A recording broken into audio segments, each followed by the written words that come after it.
বস্তুর ভিতরে সফলতা, তাই না? না দৌড়ানোর ভিতরে সফলতা, না দৌড়ে সফলতা, না বস্তুতে সফলতা। যদি সফলতা বস্তুতে হইতো, জানি না কথাটা কোন থেকে কোথায় চলে যাবে, জানি না। যদি টাকাই সফলতা হইতো, তাহলে এই দুনিয়া টাকা আলাদের বিচ্ছেদ, টাকা আলাদের ফ্যামিলি বিচ্ছেদ দুনিয়াতে সবচেয়ে বেশি। বিশ্বাস হয় না? গরিবরা তো কয় তুইও গরিব আমিও গরিব, কই যাব, চল এক মশারির ভিতরে ঘুমায়া যাই।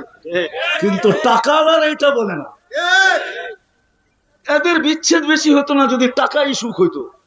একটা প্রমাণ তো দিতে পারতেছি না, মিডিয়ায় আছে তারপরও দিতে পারতেছি না। হ্যাঁ, দুনিয়ার অর্থে সুখ নাই। আমার কথায় ফিরে আসতে হবে। যদি আপনি মুসলমান হন, আল্লাহকে জিজ্ঞাসা করতে হবে, আমি সুখী হইতে চাই, সুখী হইতে চাই। আল্লাহকে জিজ্ঞাসা করা ছাড়া সুখী